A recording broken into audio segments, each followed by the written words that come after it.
Have you ever been in a room full of people when someone you trusted completely decided to destroy your reputation in the most humiliating way possible? The pain isn't just in the public embarrassment, it's in realizing how long they must have been planning to use your age against you. How many family dinners they sat through while calculating exactly when to announce to everyone that you're losing your mind. What happens when the people who are supposed to protect your dignity decide instead to strip it away in front of everyone who matters to you? Before we jump back in, tell us where you're tuning in from, and if this story touches you, make sure you're subscribed, because tomorrow I've saved something extra special for you.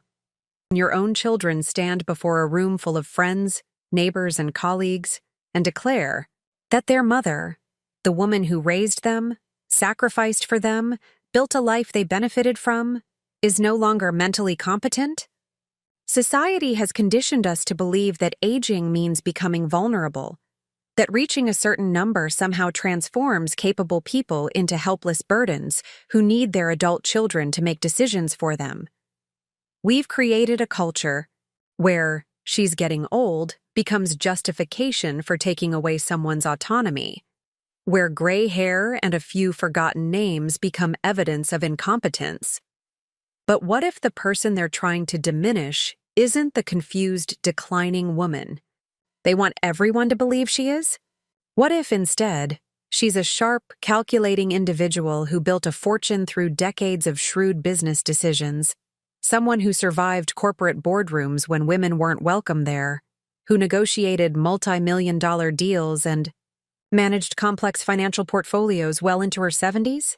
What if their public declaration of her mental decline isn't based on genuine concern, but on something far more calculating: impatience for an inheritance, frustration with her independence, or simply the arrogant assumption that because she's reached a certain age, she must have lost the ability to think strategically?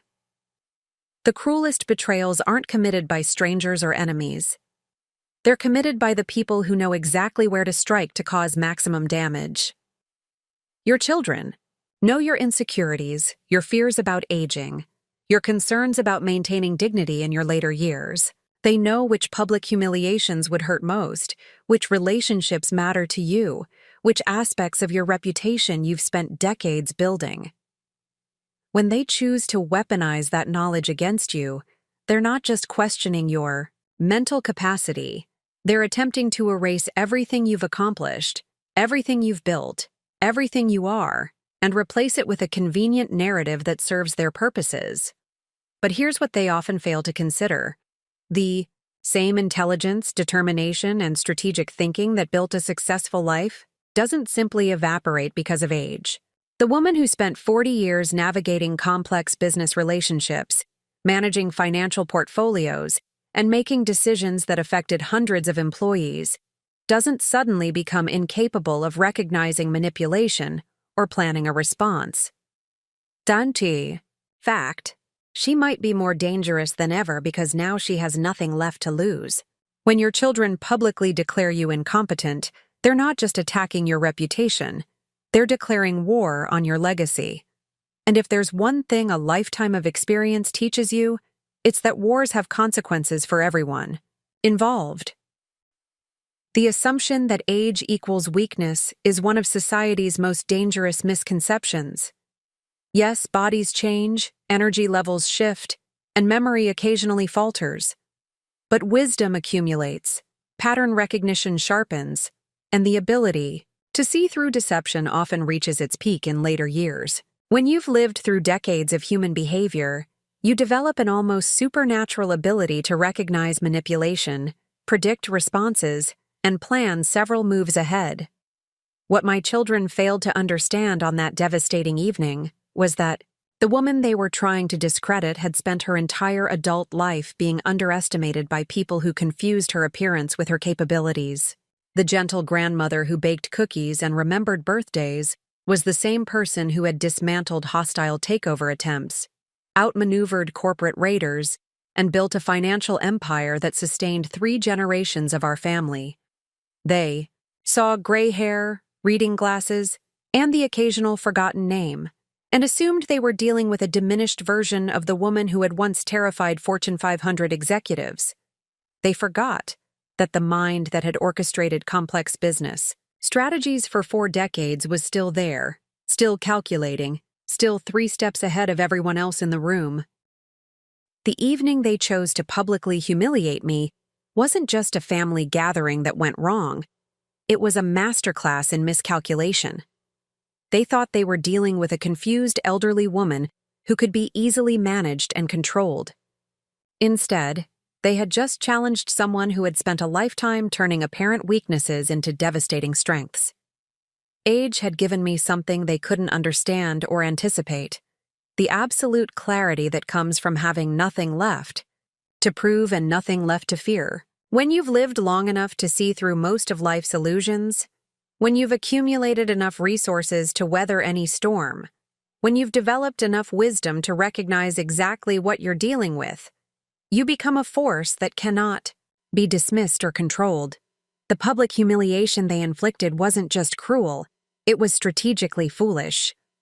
They had awakened something they weren't prepared to handle: a woman with 7 decades of life experience, a substantial fortune, extensive business connections, and absolutely no intention of allowing her legacy to be defined by their convenience. What they interpreted as decline was actually refinement. What they saw as vulnerability was actually power in its most distilled form. And what they assumed was the end of my relevance was actually the beginning of the most decisive chapter of my life. The story I'm about to tell you isn't just about family betrayal or the challenges of aging.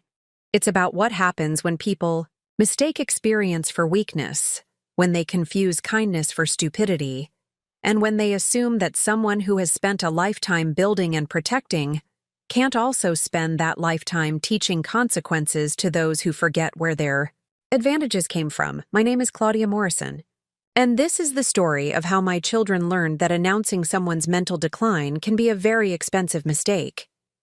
My name is Claudia Morrison, and at 73 years old, I was the founder and former CEO of Morrison Logistics, one of the largest supply chain management companies on the West Coast. What started as a small freight coordination business in Portland, Oregon in 1978 had grown into a multi-state operation with over 800 employees and annual revenues exceeding $200 million. I didn't come from money. My father was a railroad worker. My mother cleaned houses for wealthy families in the hills above our modest neighborhood. When I graduated from Portland State University in 1971 with a degree in business administration, the business world wasn't exactly welcoming to women, particularly women who had worked their way through college waiting tables and cleaning offices. But I had something that many of my male competitors lacked. I understood logistics from the ground up. I had spent summers working in warehouses, loading trucks, and learning how goods actually moved from point A to point B. While my competitors focused on boardroom presentations and golf course deals, I was building relationships with truck drivers, warehouse supervisors, and shipping clerks, the people who actually made commerce happen. By 1985, I had secured contracts with 3 major retailers who were impressed not by my polished pitch presentations, but by my ability to solve problems that their previous logistics companies couldn't handle. When a railroad strike threatened to shut down Christmas deliveries for one of my clients, I had alternative transportation arranged within 6 hours. When a competitor tried to undercut my prices by offering unrealistic delivery schedules, I let them win the contract, then secured the business permanently when they inevitably failed to deliver. The company grew because I never promised what I couldn't deliver, and I always delivered more than I promised. By the time the internet revolutionized commerce in the 1990s, Morrison Logistics was positioned to capitalize on the boom in e-commerce shipping. While other logistics companies struggled to adapt to the new demands of individual consumer deliveries, we had already developed the infrastructure and relationships necessary to handle the transition. I sold the company in 2018 for $420 million, retaining a consulting contract and a seat on the board of directors. The decision to sell wasn't driven by declining health or mental capacity. as my children would later suggest to anyone who would listen. It was. Preparing and narrating this story took us a lot of time, so if you are enjoying it, subscribe to our channel. It means a lot to us. Now back to the story. A strategic decision based on market conditions and my desire to enjoy the fruits of 5 decades of relentless work. The sale left me financially independent beyond most people's wildest dreams. After taxes, charitable contributions, and the substantial trust funds I established for my children and grandchildren, I still retained enough assets to live comfortably for several lifetimes. My financial portfolio, managed by the same meticulous attention to detail that had built my company, generated more in annual returns than most people earn in their entire careers. I had 3 children, Amber, now 48, and a successful real estate developer in Seattle, Douglas, 45 and a corporate attorney in San Francisco, and Kylie, 42 and a marketing executive in Los Angeles. All 3 had attended prestigious universities, partially funded by my success.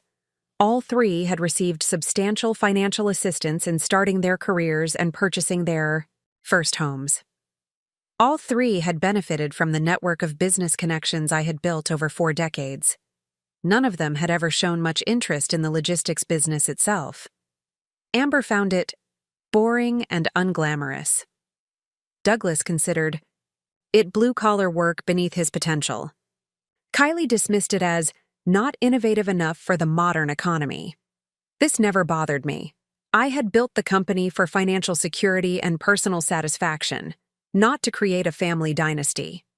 What did begin to concern me, however, was their increasing fixation on my retirement activities and decision-making processes. After selling the company, I had pursued interests that I'd deferred during my working years. I traveled extensively, visiting places that had been mere dots on shipping routes for decades. I took art classes, learned Italian, and began volunteering with organizations that helped women start their own businesses. I also maintained an active investment portfolio, not because I needed the income, but because decades of analyzing market trends and business opportunities had become second nature. My financial advisor, a sharp woman named Catherine Chen who had managed institutional investments for major pension funds, often sought my input on logistics and supply chain companies. My insights, drawn from practical experience rather than theoretical knowledge, had helped her clients avoid several costly mistakes and capitalize on emerging opportunities. But my children began interpreting these activities differently.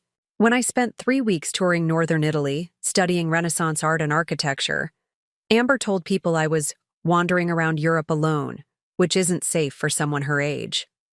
When I made a significant investment in a promising transportation technology startup, Douglas questioned whether I understood the risks involved in such speculative ventures. When I enrolled in a painting class at the community college, Kylie suggested it was nice that I had found activities appropriate for seniors. The condescension was subtle at first, couched in expressions of concern and love. They began including phrases like, "at your age," and "for someone in your situation," in conversations about my plans and decisions. They started asking detailed questions about my daily routines, my social activities, and my financial transactions, framing their inquiries as loving interest in my well-being. More troubling was their increasing tendency to discuss my life and decisions with each other, often reaching conclusions about what was best for me without consulting me directly. I would learn about these conversations secondhand, usually when one of them would call to express concern about something another had reported, or when they would present a unified position on some aspect of my life that they had clearly coordinated in advance. The shift was gradual enough that I initially attributed it to natural concern about an aging parent. After all, I was entering my 70s, living alone in a large house, managing substantial assets, and maintaining an active lifestyle that included travel and new activities. It seemed reasonable that my adult children would want to stay informed about my well-being and decision-making.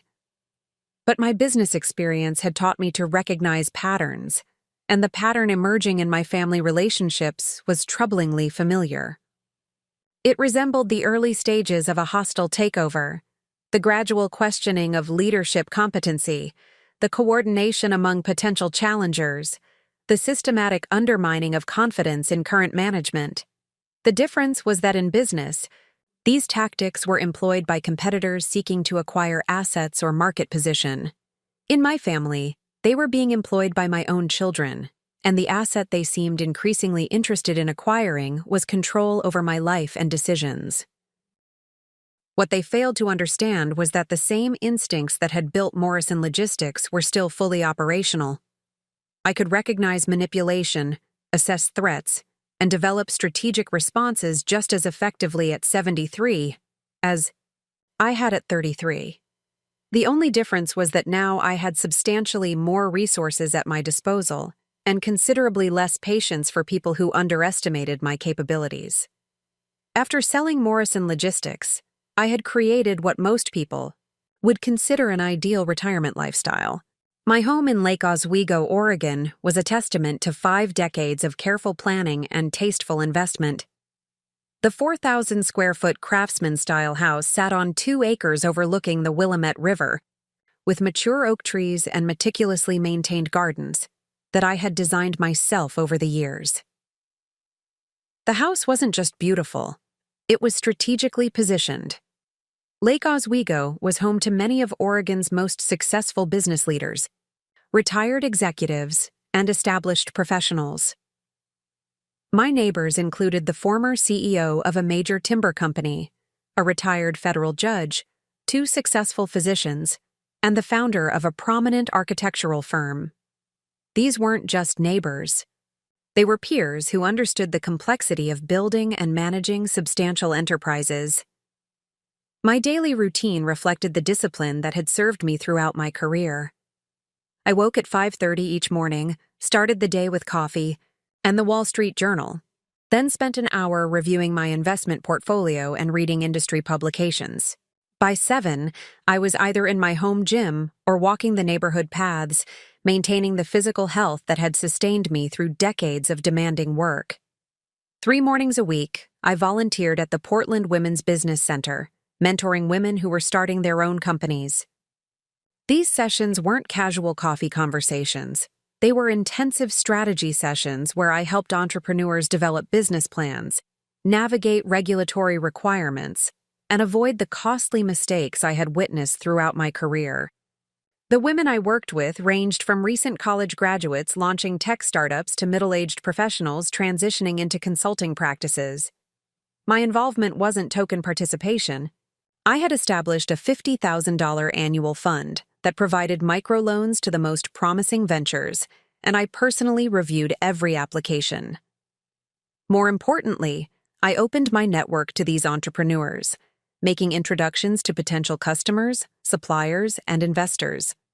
In the 5 years since I had started this program, 12 of the women I had mentored had built sustainable businesses generating over $1 million in annual revenue. Afternoons were reserved for personal interests that I had deferred during my working years. I had enrolled in advanced Italian classes at Portland State University, not as an auditing senior, but as a regular student who completed assignments and took examinations alongside traditional college students. My professor, Dr. Maria Gonzalez, often called on me to share insights about Italian business culture during our discussions of contemporary Italian literature and cinema. I had also joined an investment club composed of retired executives and successful professionals. Our monthly meetings weren't social gatherings.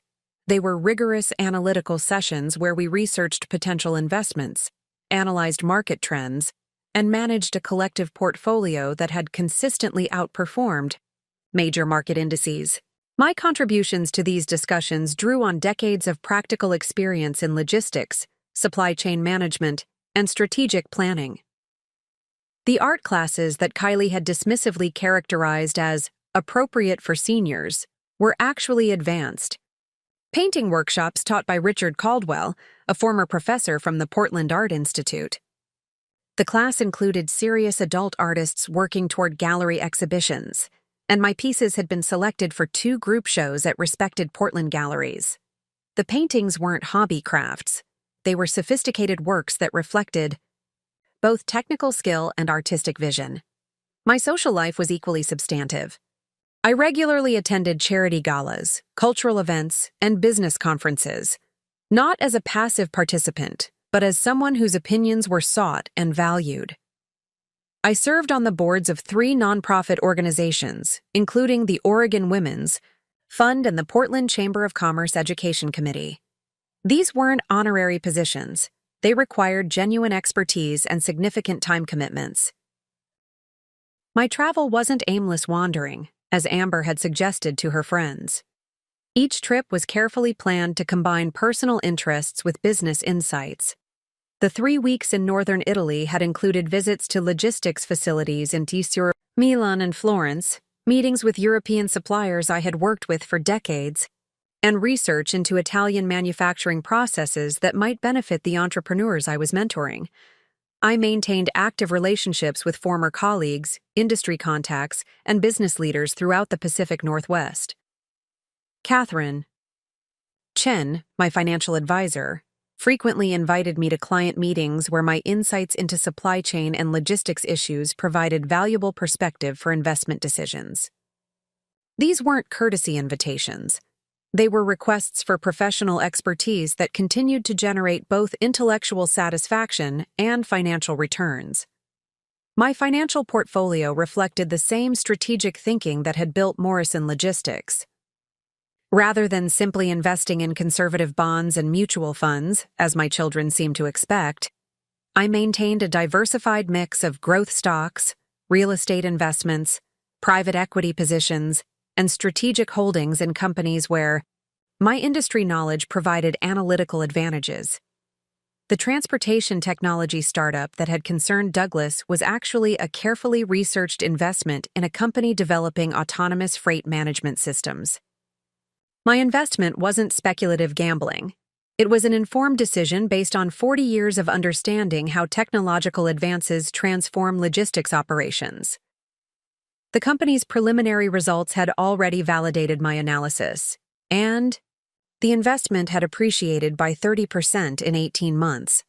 My home itself was a reflection of both taste and strategic thinking.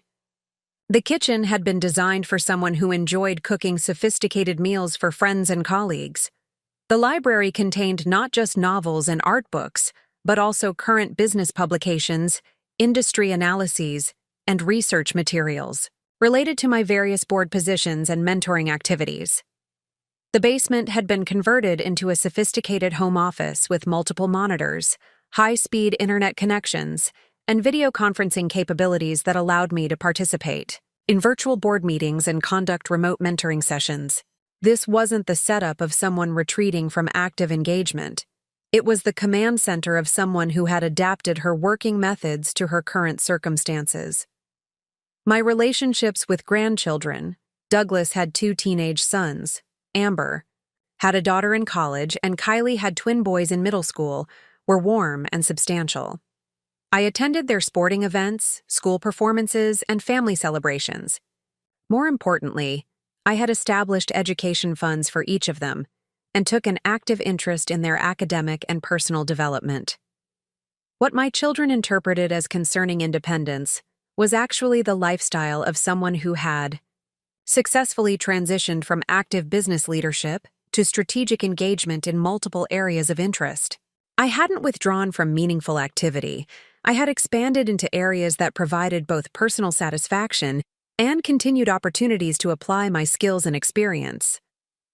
The life I had built in retirement wasn't the passive existence that my children seemed to expect from someone my age. It was an active, engaged, purposeful lifestyle that reflected the same strategic thinking and high standards that had built Morrison Logistics. I was still the same person who had negotiated complex business deals and managed substantial operations. I had simply redirected those capabilities into new areas of interest and opportunity. What they failed to recognize was that this lifestyle required exactly the same mental capabilities, strategic thinking, and decision-making skills that had made me successful in business. The woman they were beginning to characterize as declining was actually operating at full capacity, just in different venues and with different objectives. The plans for my 74th birthday celebration began 3 months in advance, initiated not by me but by my children in a series of coordinated phone calls that should have alerted me to what was coming. In retrospect, the level of organization and insistence should have been a clear warning sign. But at the time, I attributed their enthusiasm to genuine affection, and perhaps some guilt over their recent pattern of condescending concern. Amber called first, her voice carrying that particular tone of forced cheerfulness that I had learned to recognize in business negotiations when someone was preparing to make an unreasonable demand. "Mom, we've been talking, and we really want to make your birthday special this year. You've done so much for all of us, and we think it's time for a real celebration." The phrase "we've been talking" immediately caught my attention. My children rarely coordinated their communications with me, preferring to maintain their individual relationships and avoid the complications that arose when their different perspectives and agendas collided. When they presented unified positions, it usually meant they had identified a shared interest that required strategic coordination. "What did you have in mind?" I asked, genuinely curious about what they considered a real celebration versus the birthday dinners and small gatherings we had shared in previous years. "We want to host a party at your house," Amber continued. "Something elegant and meaningful. We'll invite your friends, former colleagues, people from your boards and volunteer work. It will be a celebration of everything you've accomplished and the impact you've had on so many people's lives." The proposal sounded thoughtful and appropriate, but something in Amber's delivery suggested a level of planning that went beyond spontaneous familial affection. "That's very generous of you," I said carefully, "but you know I'm comfortable hosting my own gatherings. I enjoy the planning and preparation." "Oh, Mom, you've hosted enough parties over the years. Let us take care of everything for once." Douglas has already spoken with a caterer, and Kylie has ideas for decorations and entertainment. "We want this to be completely stress-free for you." The division of responsibilities among my 3 children was another indication of advanced planning. Douglas handling logistics and vendors, Kylie managing aesthetics and atmosphere, Amber coordinating overall strategy. It was the same organizational structure they might use for a complex business project or family intervention. Over the following weeks, their level of involvement in the party planning exceeded anything I had experienced in my relationships with them as adults. They requested detailed guest lists, including contact information for my business associates, board colleagues, and neighbors. They insisted on reviewing the menu selections and wanted to understand the layout of my house for optimal traffic, flow, and seating arrangements. Douglas called with questions about my daily routine and energy levels. "We want to make sure the timing works well for you, Mom. What time of day do you usually feel most alert and social? Are there any activities or types of conversation that tire you out more than others?" The questions seemed considerate, but they also seemed designed to elicit information about my mental and physical capacity rather than my preferences for social interaction. When I answered that, I felt energetic throughout the day and enjoyed engaging conversations on a wide range of topics. Douglas responded with what sounded like scripted reassurance rather than genuine interest. Kylie's contributions focused on creating what she called meaningful moments during the celebration. She wanted to include opportunities for guests to share stories about my impact on their lives, perhaps through brief speeches or a memory book that people could sign with. Personal messages. She also suggested creating a video presentation highlighting my career achievements and community involvement. "We want everyone to really understand what an amazing woman you are, Mom," Kylie explained during one of our planning conversations. "So many people know you in just one context, business or volunteer work or as a neighbor. This will be a chance for everyone to see the complete picture of your life and accomplishments." Again, the sentiment seemed loving and appropriate, but the emphasis on documenting and presenting my life story felt oddly final, as if they were preparing some kind of retrospective summary rather than a birthday celebration. As the party date approached, My children's involvement became increasingly detailed and controlling. They wanted to coordinate my outfit selection, ensuring that I would be appropriately dressed for photographs. They suggested I might want to rest more than usual in the days leading up to the celebration, so I would be at my best for such an important event.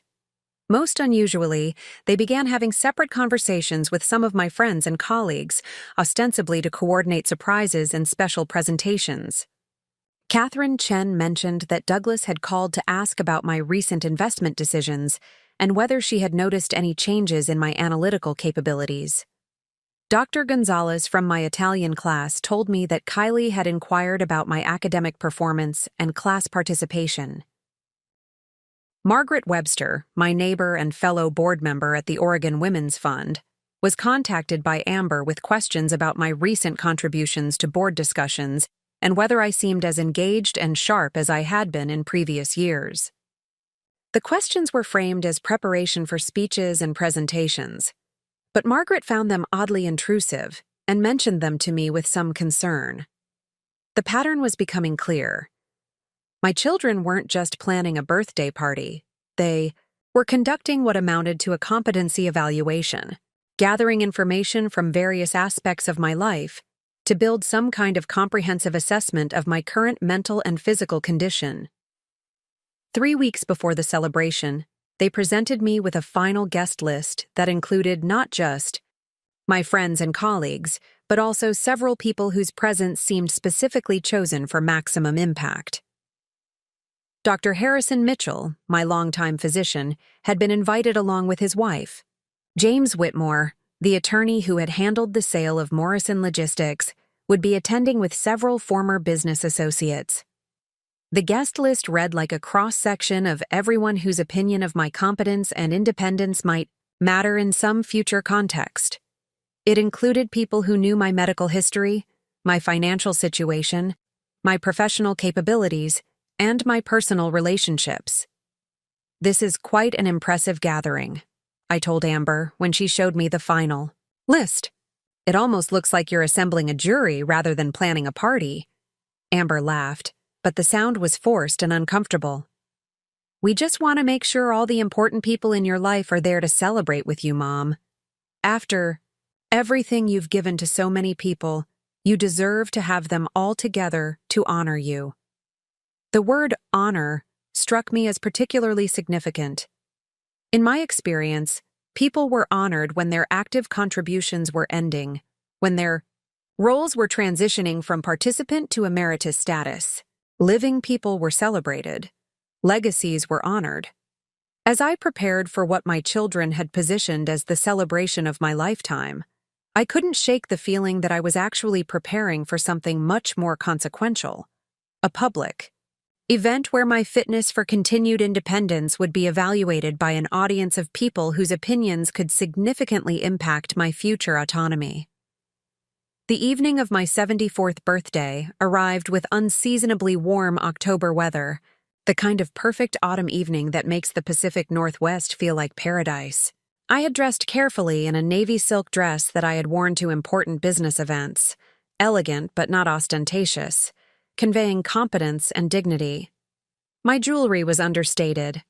Pearl earrings that had been my mother's and a simple gold watch that had marked my 20th anniversary as CEO of Morrison Logistics. The first guests arrived at 6 o'clock sharp, and initially everything proceeded exactly as I would have expected from a well-planned celebration. My neighbors from Lake Oswego mingled easily with my former business colleagues. The catering was excellent, the flower arrangements were tasteful, and the atmosphere was warm and convivial. But within the first hour, I began noticing subtle inconsistencies in how my children were interacting with the guests and with me. The conversation seemed slightly orchestrated, as if everyone had been briefed on specific topics to discuss or avoid. When James Whitmore approached me to reminisce about the Morrison Logistics sale, Douglas appeared almost immediately to join the conversation, steering it toward questions about my adjustment to retirement and whether I missed the mental stimulation of complex business decisions. Similarly, when Dr. Mitchell's wife mentioned my recent travels, Kylie materialized beside us to add commentary about how brave it was for someone my age to travel internationally alone, and whether I had experienced any confusion or difficulties navigating foreign airports and unfamiliar cities. The pattern became more apparent as the evening progressed. Every conversation I engaged in was subtly redirected toward assessments of my current capabilities, my energy levels, my memory, and my decision-making processes. What should have been natural reminiscences about shared experiences were transformed into evaluations of my present-day competence. Margaret Webster, ever perceptive, noticed the dynamic as well. When she complimented me on my recent painting, that was featured in a Portland Gallery exhibition, Amber immediately interjected with comments about how wonderful it was that I had found creative outlets appropriate for this stage of life, and whether the simpler activities were helping me stay mentally active. Actually, Margaret responded with some edge in her voice, Claudia's work was selected for the exhibition based on its artistic merit, not because it was created by a senior citizen. The gallery curator told me it was one of the most sophisticated pieces in the show. Amber's smile remained fixed, but I caught the quick glance she exchanged with Douglas across the room. They hadn't expected anyone to push back on their carefully constructed narrative. The most troubling moment came when Catherine Chen began discussing a recent investment analysis I had provided that had saved one of her clients from a significant loss. Claudia's insights into the transportation sector are as sharp as ever, Catherine was saying. Her understanding of how regulatory changes would impact logistics companies was absolutely prescient. Douglas moved into our conversation with what appeared to be casual interest, but felt more like damage control. That's wonderful that Mom is still able to contribute her expertise, he said, emphasizing the word still in a way that transformed Catherine's praise into something that sounded like surprise at my continued competence. Though, of course, Douglas continued, we do worry about Mom taking on too much responsibility for other people's financial decisions. At her age, the stress of that kind of analysis might be overwhelming. Catherine looked genuinely confused. Overwhelming? Claudia's analysis was more thorough and accurate than what I typically receive from analysts half her age. She's not struggling with the complexity, she's mastering it.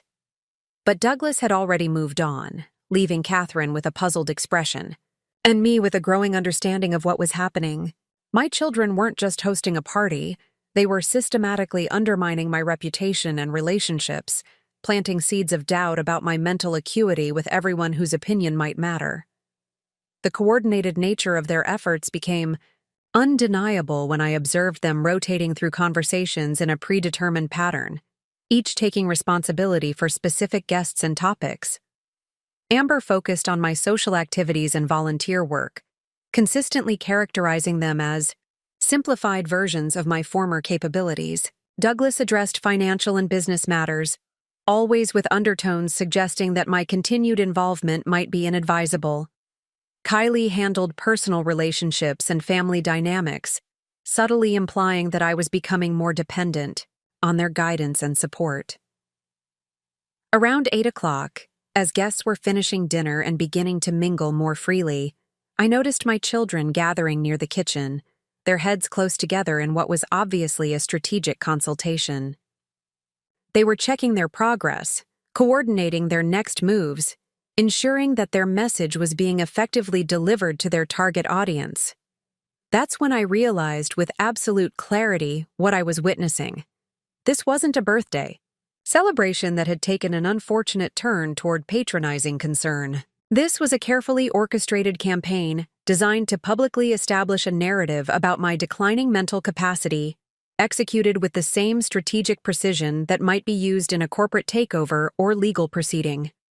They had invited exactly the right witnesses, planted exactly the right suggestions, and created exactly the right atmosphere to begin the process of publicly questioning my competence and independence. The birthday party was simply the venue. The real objective was to begin undermining my credibility with the people whose opinions would matter if they ever decided to challenge my autonomy legally or financially. As I watched them complete their consultation and return to their assigned guests, I felt something cold and clear settle in my mind.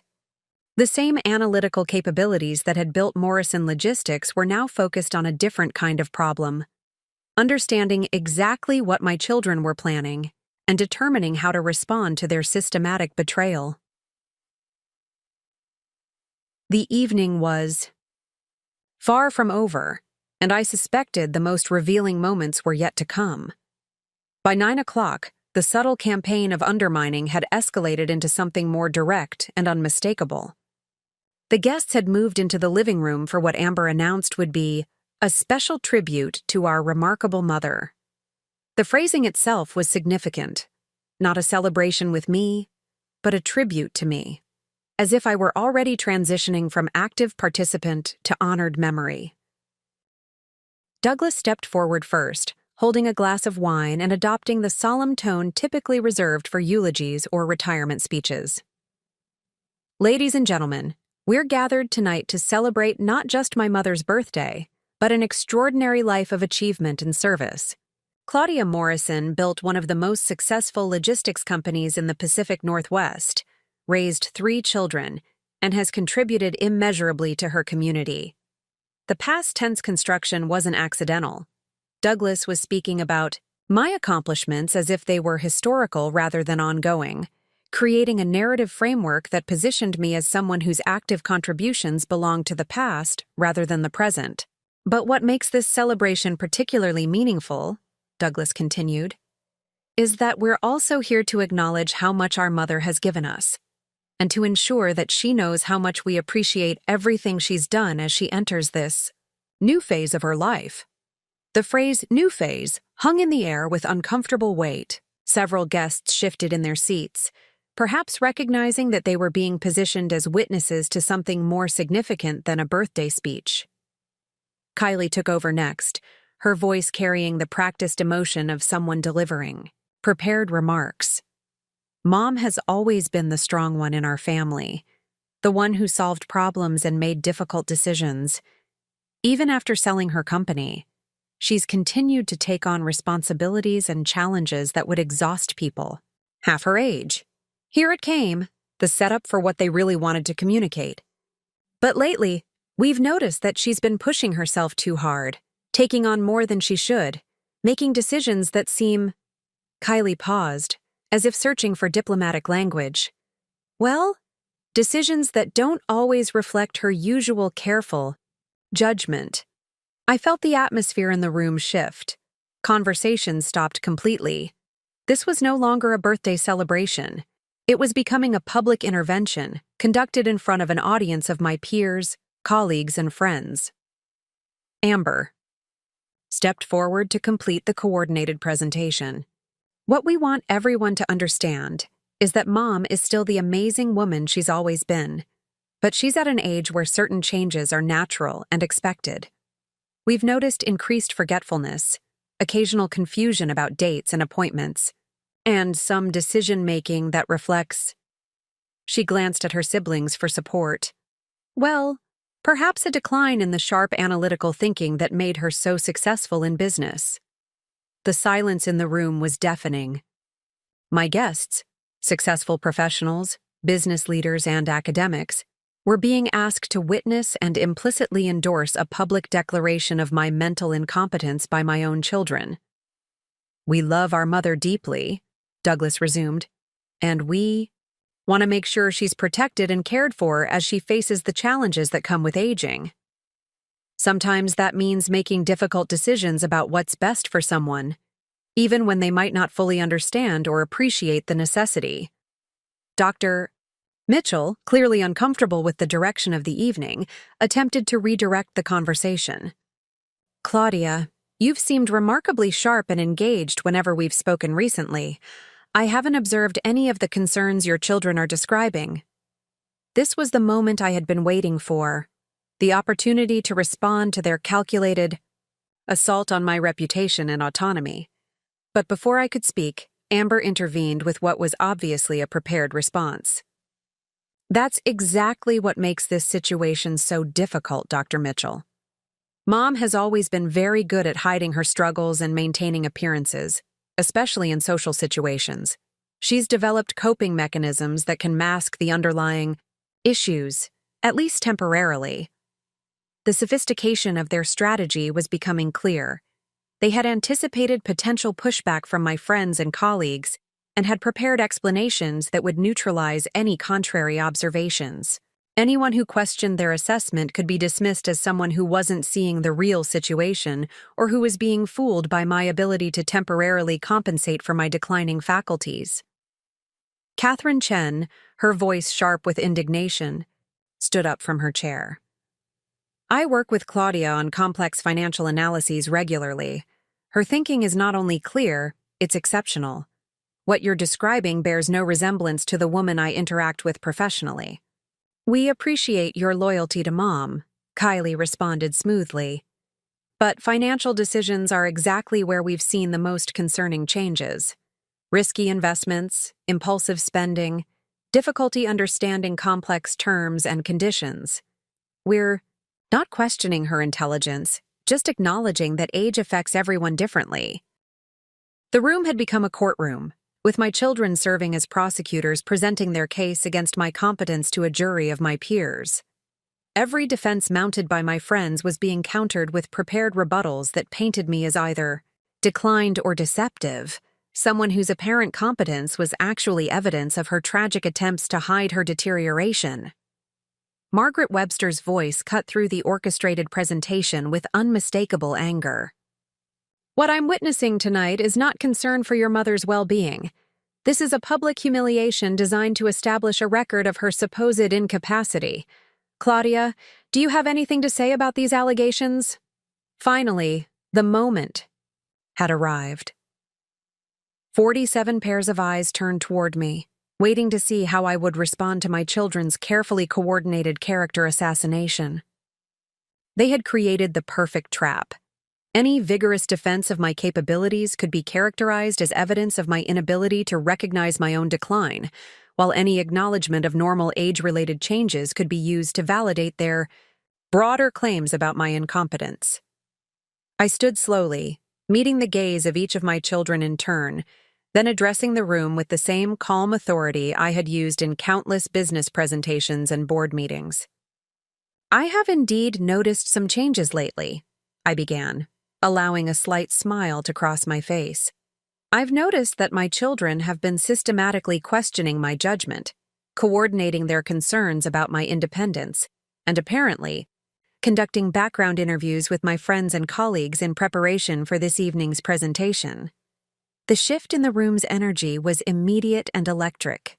This was not the response they had anticipated or prepared for.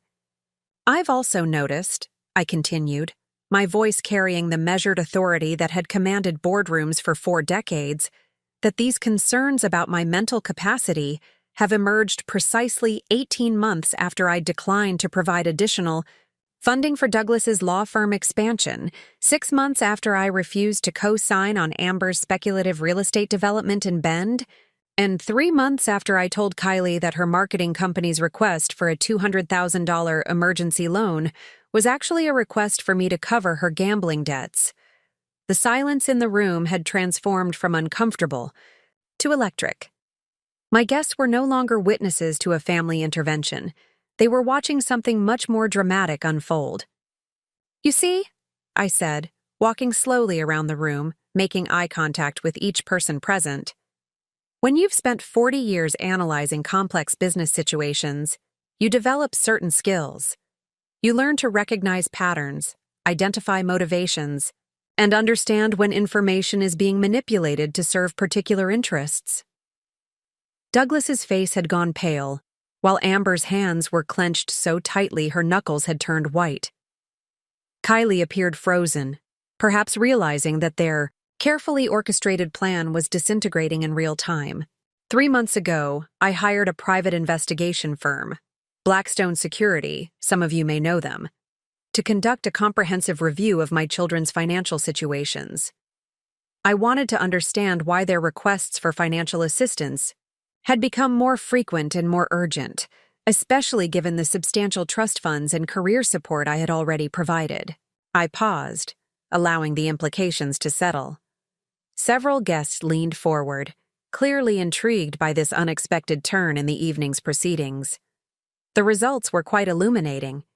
Douglas's law firm is facing bankruptcy due to a series of questionable investments in cryptocurrency ventures and real estate speculation. The firm's debts exceed $2 million, and several clients are pursuing malpractice claims related to advice Douglas provided outside his area of expertise. Douglas started to speak, but I continued without acknowledging his interruption. Amber's real estate development company has been using fraudulent financial statements to secure construction loans. When those projects failed to generate expected returns, she began using funds from new investors to pay obligations from previous projects, a classic Ponzi scheme that typically ends in federal prosecution. Amber's face had flushed red, and she was looking desperately between her siblings and the exits, clearly calculating whether she could leave without making the situation worse. And Kylie's marketing company exists primarily on paper. The gambling debts I mentioned are actually just the most recent addition to a pattern of financial irresponsibility that includes defaulted credit cards, unpaid taxes, and forged loan applications using my name and financial information.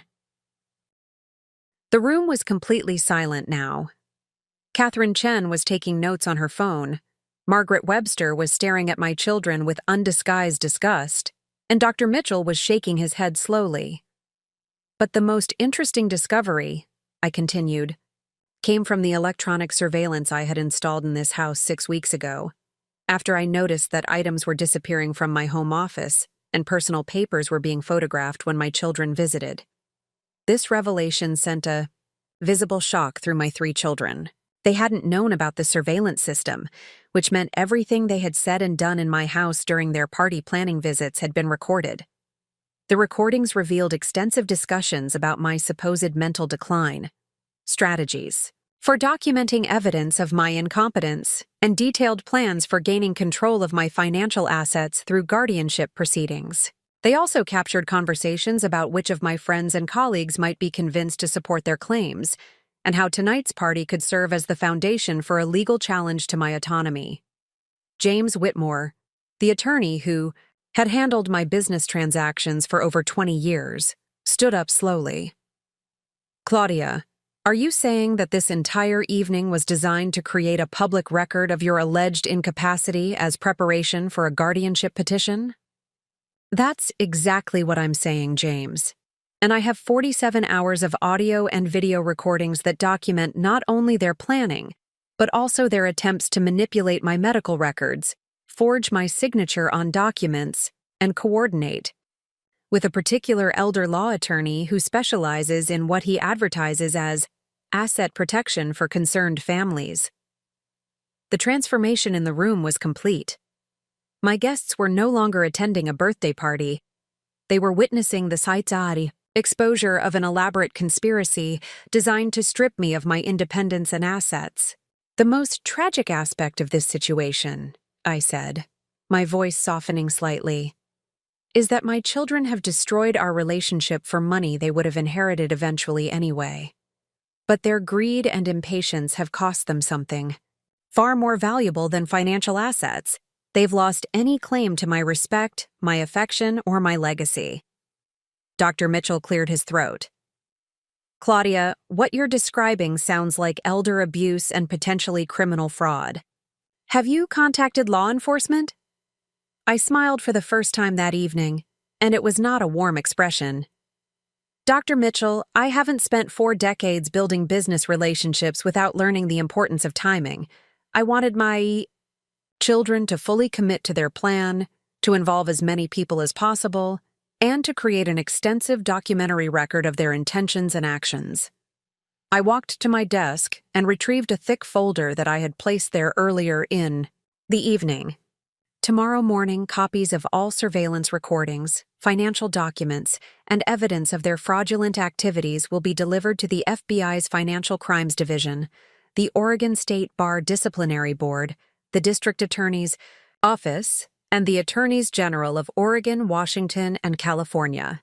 The folder contained not just the evidence I had mentioned, but also detailed financial analyses showing exactly how much money each of my children owed, to whom, and what methods they had been using to avoid their obligations. But tonight, I concluded, I wanted them to experience the same public humiliation they had planned for me. The difference is that their humiliation is based on truth, while mine would have been based on lies. The silence that followed my revelations was broken by the sound of chairs scraping against hardwood floors as several guests stood simultaneously. Margaret Webster was the first to speak, her voice carrying the authority of someone who had served on corporate boards and nonprofit committees for 3 decades. Claudia, I think I speak for everyone here when I say we're appalled by what we've witnessed tonight. Is there anything we can do to support you through what's obviously going to be a difficult legal process? Before I could respond, Douglas finally found his voice, though it came out as more of a croak than his usual confident attorney tone. Mom, you're misunderstanding the situation. We were genuinely concerned about some changes we've observed, and we thought, you thought you could manipulate a room full of successful professionals into validating a false narrative about my mental capacity, I interrupted, my voice carrying the steel that had intimidated opposing negotiators for 40 years. Douglas, you're a lawyer. You understand the legal implications of what you've attempted tonight. Conspiracy to commit fraud, elder abuse, potentially even attempted theft by deception. Catherine Chen had been quietly making notes throughout my presentation, and now she looked up with the focused intensity that made her one of the most respected financial advisors in Portland. Claudia, I need to ask you directly, are your financial assets currently secure from any potential manipulation or theft?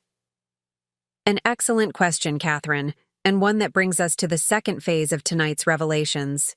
I moved to my laptop, which was connected to the large monitor I used for video conferences, and pulled up a series of documents that I had prepared earlier in the week. 6 weeks ago, immediately after I discovered the extent of my children's financial difficulties and their plans to address them through my assets, I began implementing a comprehensive asset protection strategy. Working with James Whitmore and a team of financial specialists, I've restructured my entire estate in ways that make it impossible for anyone to gain control through guardianship proceedings or legal challenges to my competency. The screen displayed the first document, a trust agreement that had been executed just 10 days earlier. The Morrison Family Revocable Trust has been dissolved and replaced with the Claudia Morrison Irrevocable Trust, with primary beneficiaries being the Oregon Women's Fund, Portland State University's Business School, and a new foundation dedicated to supporting entrepreneurs in underserved communities. The trust is managed by a board of trustees including Catherine Chen, James Whitmore, and Margaret Webster, with specific provisions that prevent any family member from challenging the trust's distributions or management. Amber's face had gone from red to ashen. Mom, you can't be serious. We're your children. You can't just... I can and I have, I replied calmly. The total value of assets transferred to the irrevocable trust exceeds $60 million. The trust documents include detailed explanations of why this action was taken, supported by extensive documentation of the beneficiary's attempts to defraud the grantor. I clicked to the next document, which showed a new will that had been executed simultaneously with the trust. My revised will leaves each of my children exactly $1, along with a letter explaining that their inheritance was forfeited due to their attempts to manipulate, defraud, and abuse me. The will includes specific language, preventing any challenges based on claims of undue influence or diminished capacity, supported by independent medical and psychiatric evaluations conducted by physicians who had no prior relationship with me or my family. Dr. Mitchell leaned forward with professional interest. Independent evaluations? Complete neuropsychological testing conducted at OHSU, including cognitive assessments, memory testing, and executive function evaluation. The results confirm what everyone in this room already knows, that my mental capacity is not only intact, but functioning at a level consistent with someone 20 years younger. I clicked to display the medical reports, showing test scores that placed my cognitive function in the 95th percentile for my age group and the 80th percentile compared to the general adult population. But the most important element of my response, I continued, involves the immediate consequences for my children's current situations. Douglas, your law firm's bankruptcy proceedings will now include testimony about your attempts to defraud your mother, which will likely result in suspension of your law license and possible criminal charges. Douglas had sunk into his chair, his face buried in his hands.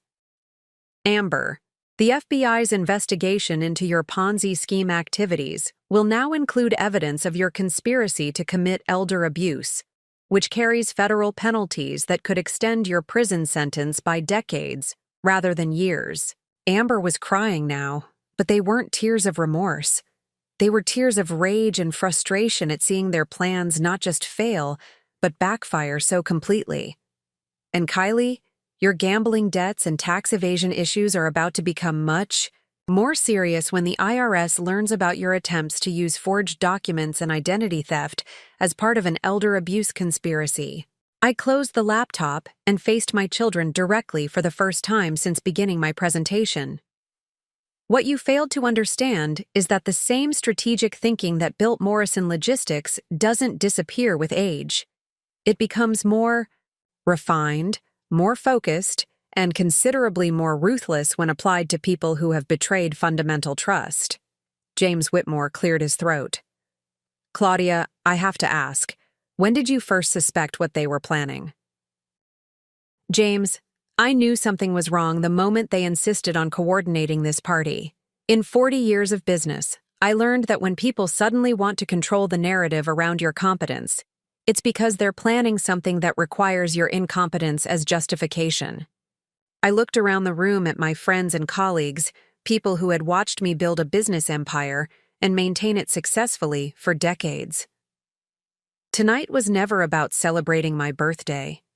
It was about letting my children reveal the full extent of their betrayal in front of witnesses who could later testify about what they observed, while simultaneously demonstrating to everyone present that the woman they were trying to discredit remains fully capable of strategic thinking and decisive action. The room was quiet for a long moment before Margaret Webster began to applaud slowly. Within seconds, the entire room was applauding. Not for my birthday, but for what they had just witnessed, a masterclass in turning betrayal into justice. The applause died down as the full weight of the evening's revelations settled over the room. My guests were no longer simply witnesses. They had become part of a historic moment, the kind of story that would be retold in business circles and family gatherings for years to come.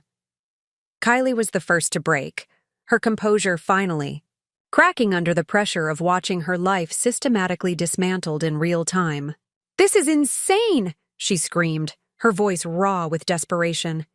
"You can't destroy your own children over money. We made mistakes, but we're still your family."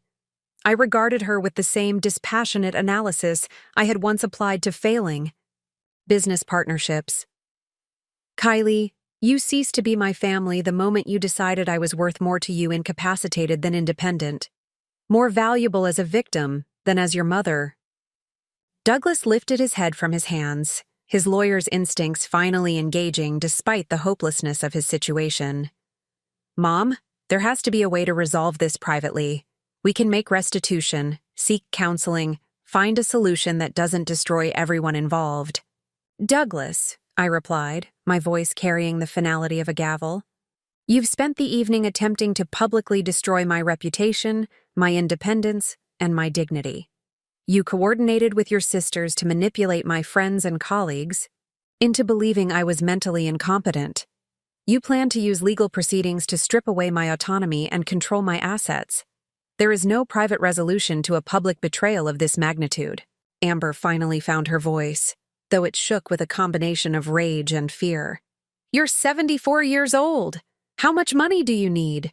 We're drowning in debt, facing bankruptcy, and you have more money than you could spend in 3 lifetimes." The honesty of her outburst was almost refreshing after an evening of manipulation and pretense. Amber, you're absolutely right about one thing. I do have more money than I need. That's precisely why I've chosen to leave it to organizations that will use it to help people build their own success, rather than to children who believe they're entitled to wealth they didn't earn. Catherine Chen, ever the financial professional, cut through the emotional chaos with a practical question. What happens now, Claudia? What are your immediate next steps? I walked to my desk and retrieved a second folder, this one containing documents I had hoped never to use. Tomorrow morning, restraining orders will be filed preventing any of my children from contacting me directly or through intermediaries. The orders include provisions barring them from my property, my workplace, and any events or locations where I might reasonably be expected to appear. The legal finality of the statement hung in the air like a death sentence.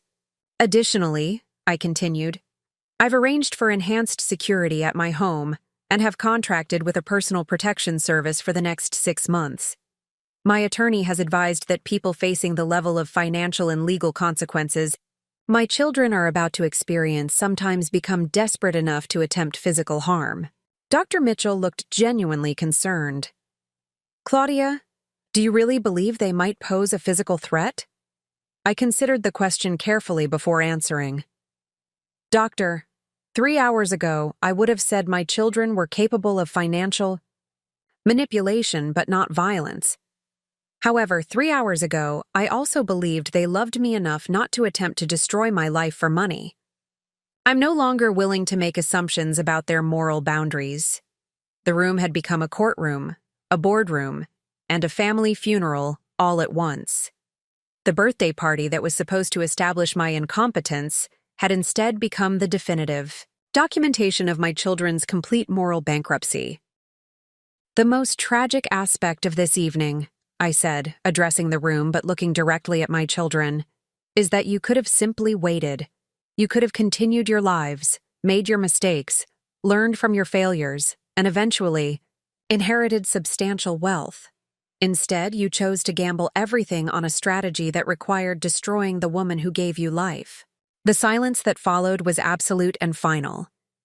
The aftermath of that evening unfolded with the systematic precision of a complex business liquidation. Within 72 hours, the consequences I had set in motion began materializing with devastating efficiency. Douglas received notification that the Oregon State Bar had initiated disciplinary proceedings based on evidence of attempted fraud and elder abuse.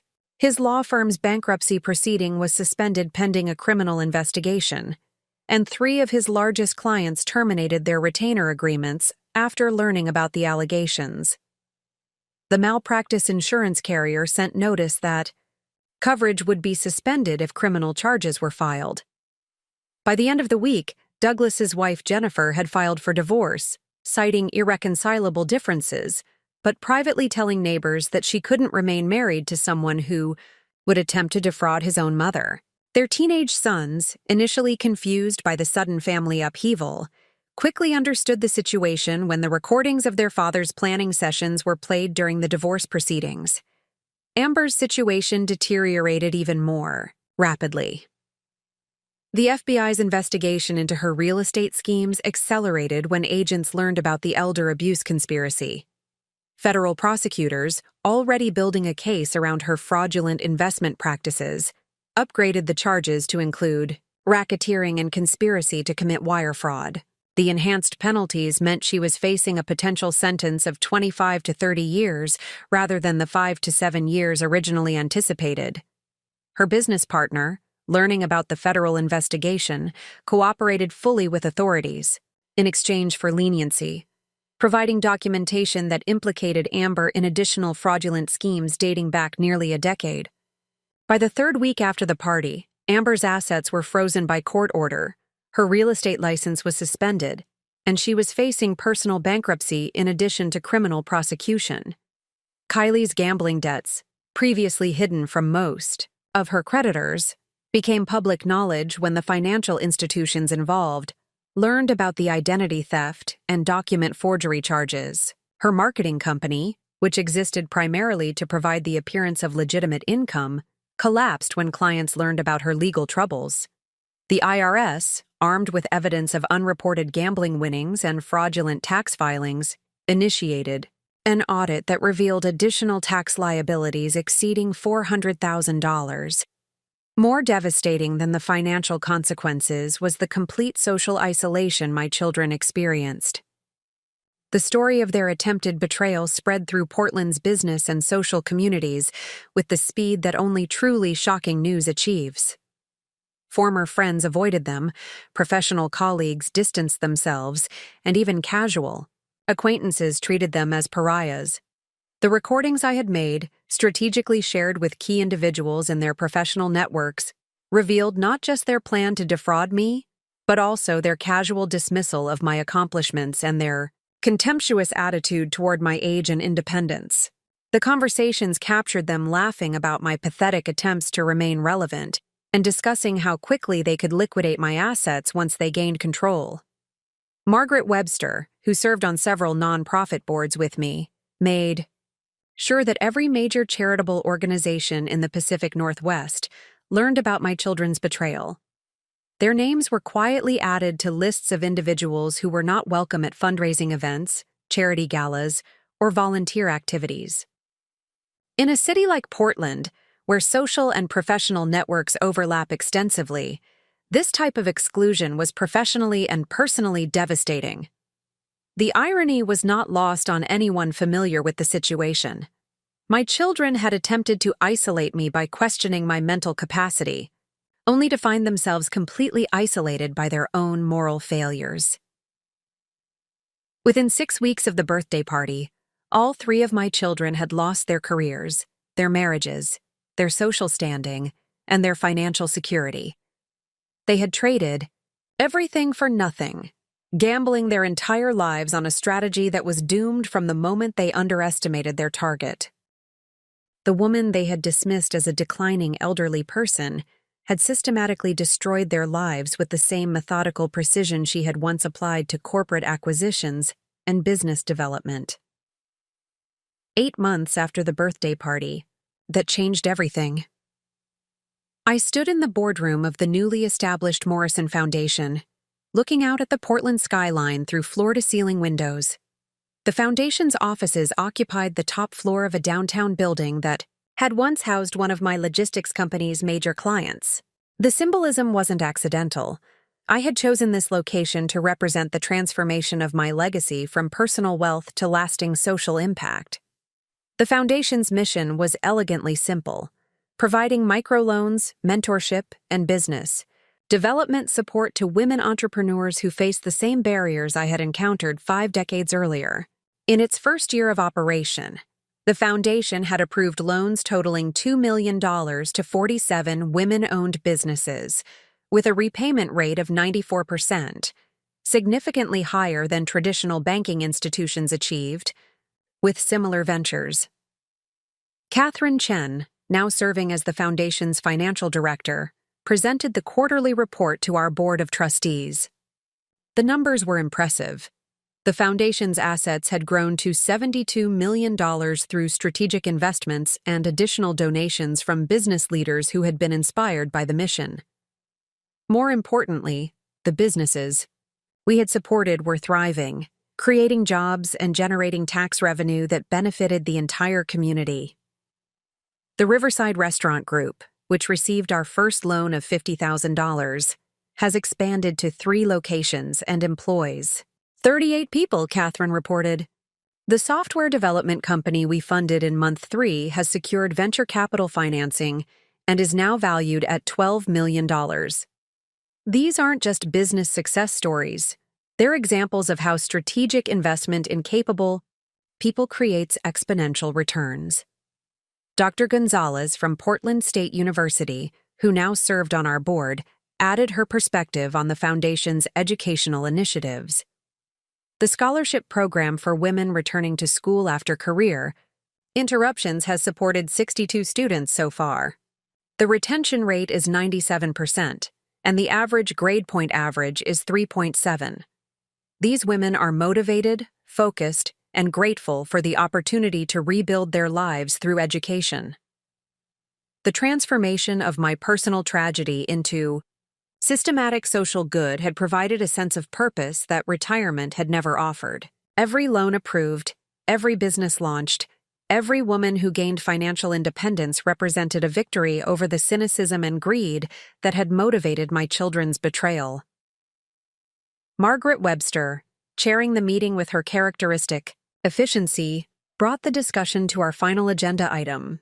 Claudia, you've asked us to consider the question of personal contact with your children. Have you given any more thought to their requests for communication? Over the previous months, each of my children had attempted to reach me through intermediaries, attorneys, former friends, and even clergy members. Douglas, facing disbarment and probable prison time, had sent letters expressing remorse and asking for forgiveness. Amber, awaiting sentencing on federal fraud charges, had written emotional appeals claiming that her actions were driven by desperation rather than malice.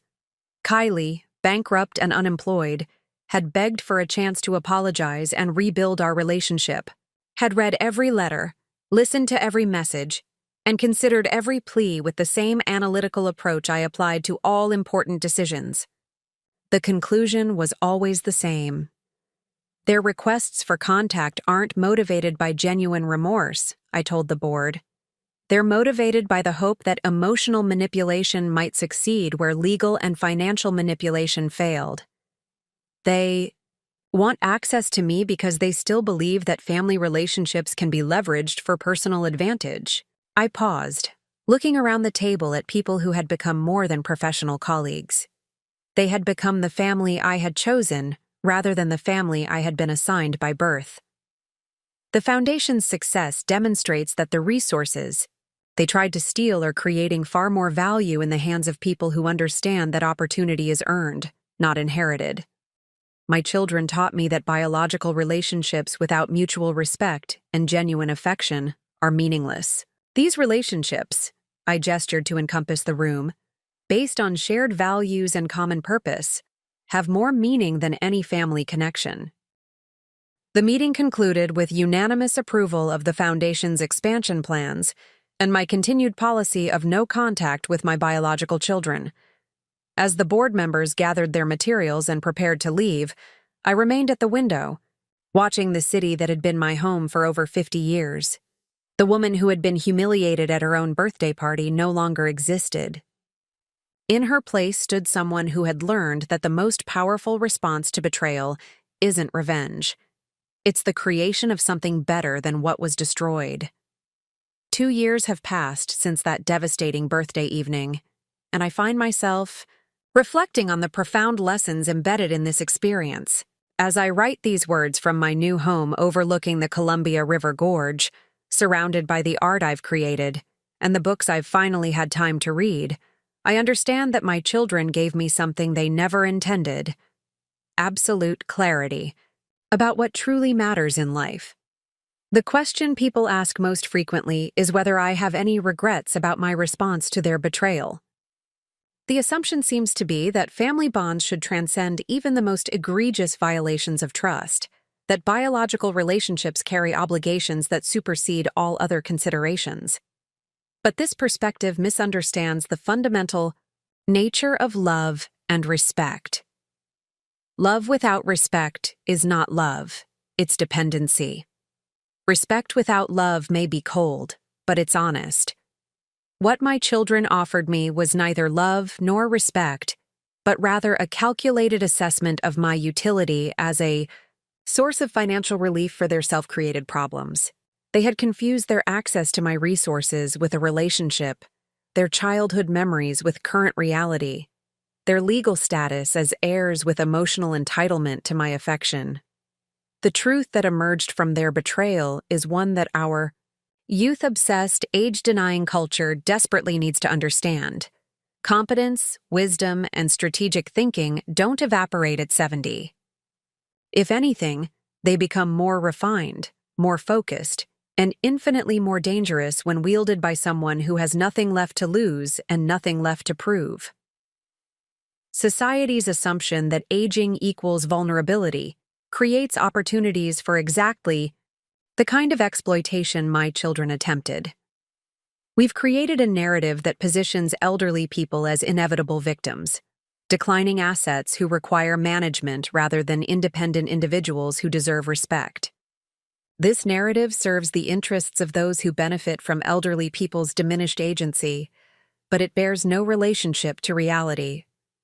The most valuable insight from this experience is that respect is earned daily, regardless of the relationship's history or legal structure.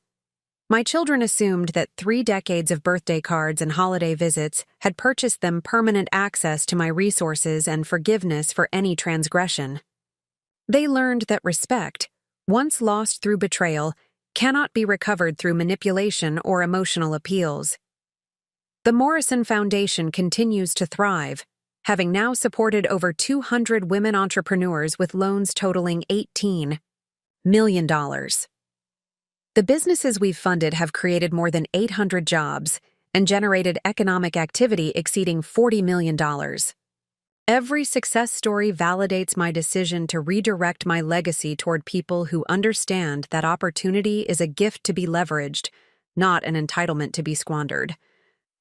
My children are serving their sentences. Douglas was disbarred and received 4 years for fraud and conspiracy. Amber was sentenced to 12 years for racketeering, and Kylie received 18 months for tax evasion and identity theft. I receive updates on their situations through my attorney but have maintained complete separation. They remain strangers who happen to share my DNA.